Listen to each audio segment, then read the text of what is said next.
एक्सआईसी में आने के बाद मेरा सबसे बड़ा स्ट्रगल ये था कि यहाँ पर पढ़ने आए लौंडियों के साथ मैं कैसे इंटरेक्ट करूँ। एक तो क्लास में प्रेजेंटेशन रहता था, उसके लिए ज़बरदस्ती मुझे उनसे बात करनी पड़ती थी। मेरा दिल ही नहीं करता था कि मैं इनसे बात करूँ। इतनी जहरीली और कपटी लड़कियाँ थी ये कि इनसे कोई क्रिमिनल भी बात ना करे।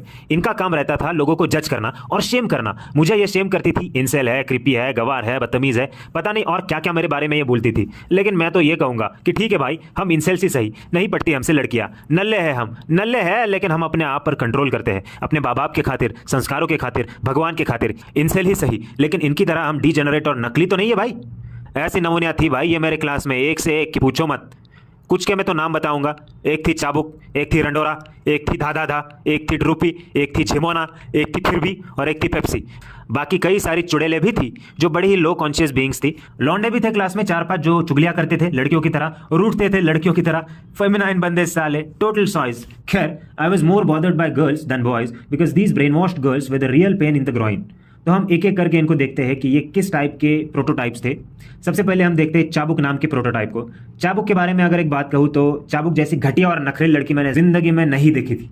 इस टाइप के लोग जो होते हैं ना, इनके अंदर खुद कुछ क्वालिटी या टैलेंट नहीं होता है, लेकिन फिर ये दूसरों को जज करने की हिम्मत रखते हैं। उन्हीं लोगों में से थी ये चाबुक, घटिया चाबुक। ऐसी मैनिपुलेटिव, ऐसी ग्रुपबाजी करने वाली डायन थी ये भाई कि पूछो मत। मुझको अभी भी याद है, ये मुझे देखकर मुंह बनाती थी, अजीब सा घटिया सी शक्ल बनाती थी, मुंह फेर लेती थी और थ्रू बॉडी लैंग्वेज मुझे डाउन राइट डिसरिस्पेक्ट करती थी। इसने अपने इर्द गिर्द आजू बाजू लल्लू पंजों का ग्रुप बना के रखा था और इन नल्ले पंजों की सुल्ताना ये अपने आप को समझती थी।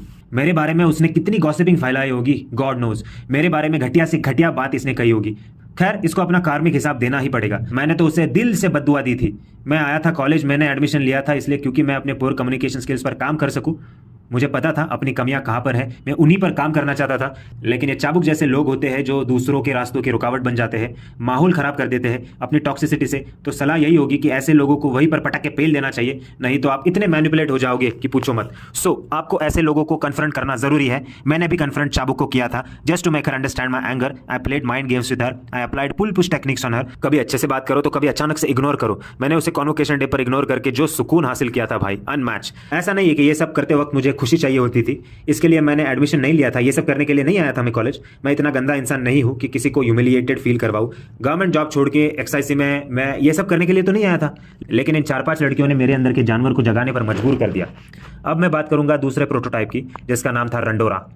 तो ये जो थी ना, ये नोएडा की रहने वाली थी। इसको अगर बिना अच्छे कपड़ों के ऊपर लोग देख लेना तो ये कचरा उठाने वाली लगेगी। बहुत ही नालायक और घटिया किस्म की मेंटालिटी वाली ये लड़की थी।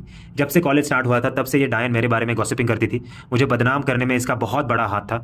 She was the only person in class जिसे देखकर मेरा हाथ उठ जाता था हमेशा। मतलब हमेशा जब भी मैं इसकी शक्ल देखता था मेरे हाथ कपकपाने लग जाते थे और पैर भी थरथराने लगते थे, क्योंकि इसे खींच के चमाट देने के लिए मेरे हाथ उठ जाते थे। पता नहीं, अपने आप मेरे हाथ एनकरेज हो जाते थे। तो उस फीलिंग को मैं कंट्रोल ही नहीं कर पाता था। जब भी मैं इसको देखता था, मैं इसको देख के बहुत गंदे तरीके से ट्रिगर हो जाता था और मैं ट्रेम्बल करने लग जाता था। एज ए ह्यूमन बीइंग भी ये रंडोरा इतनी नीच थी कि शायद ही इसके कोई जेन्युइन दोस्त होंगे। दुनिया में ऐसे कुछ लोग होते हैं कि जिनको बस देखते ही आपको बैड वाइब आ जाती है।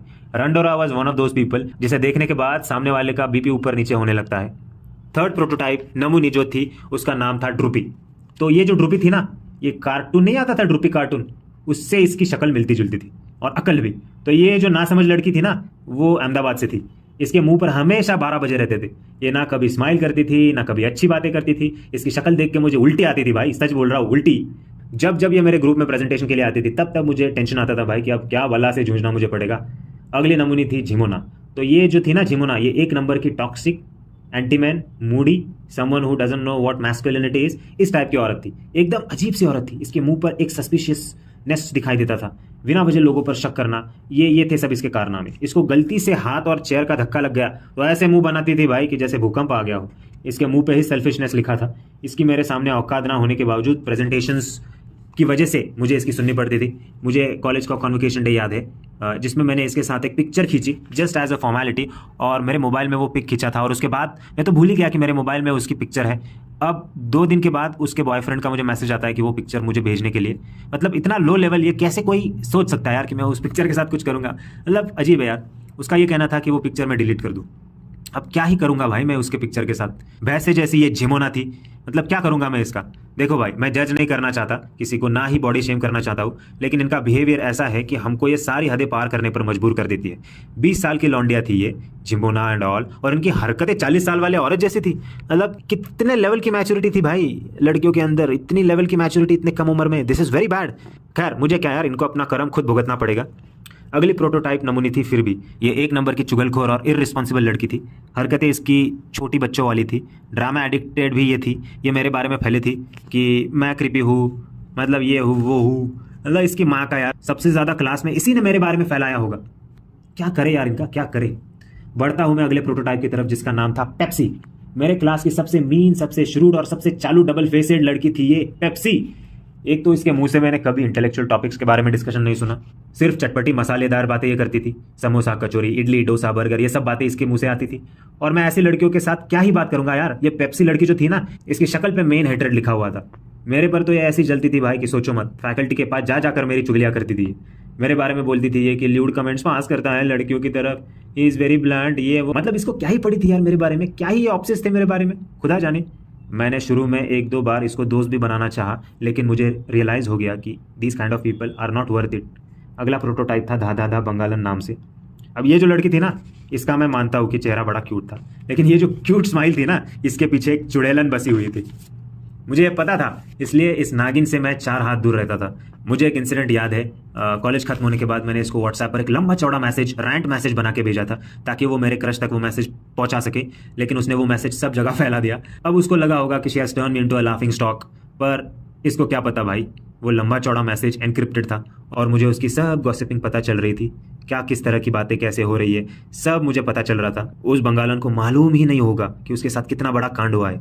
भाइयों क्या है ना, लड़कियां है ना, इनके लाइफ में ना कोई मकसद होता है, ना कोई डायरेक्शन होता है। इनका काम है बस गुलछर्रे उड़ाना और ड्रामे करना। और मैं सभी लड़कियों की बात नहीं कर रहा, जिन लड़कियों की लाइफ में पर्पस नहीं होता है, जो पापा की परियां होती है, जो फेमिनिस्ट होती है, उनकी मैं बात कर रहा हूँ।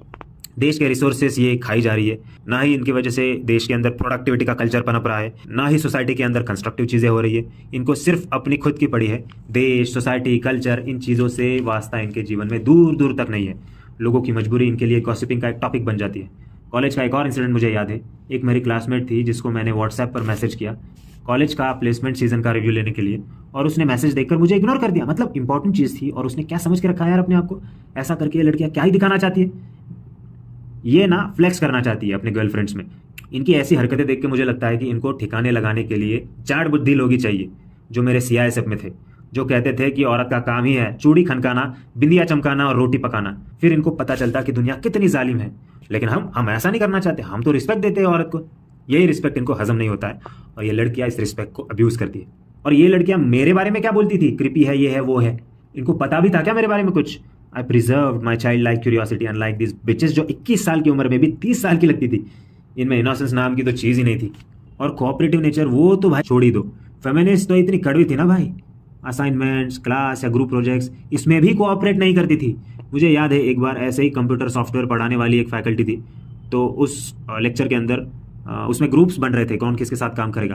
तो वैसे रैंडमली ग्रुप्स बन रहे थे, कोई किसी के भी साथ बैठकर काम कर रहा था। और जिस दिन ये सब ग्रुप्स बन रहे थे उसी दिन मैं थोड़ा लेट आया और 2 लौंडियाँ बैठी थी कोने में अलग अलग कंप्यूटर पे। मैंने सोचा भाई किसी एक के साथ ज्वाइन हो जाता हूँ, और 2 लौंडियों से दोनों को मैंने पूछा कि can I be part of your group. तो ऐसा मुँह किया भाई, एक तो बोली नहीं कोई आ रहा है, एक बोली कि मैं, पता नहीं क्या जवाब दिया, मुझे याद भी नहीं अब। मतलब हम तो यार, मतलब हमको तुम इतना बॉयकॉट कर रहे हो, आउटकास्ट कर रहे हो। इनकी माँ का इनको क्या यार, मतलब सिर पर जाके बैठने वाला दिख रहा था क्या मैं? डेंजरस लड़कियां भाई, ये सच में डेंजरस लड़कियां है। सोसाइटी को इनसे बहुत बड़ा खतरा है। ऐसी नॉन कोऑपरेटिव सेल्फिश लड़कियों को अफगानिस्तान में भेजो भाई।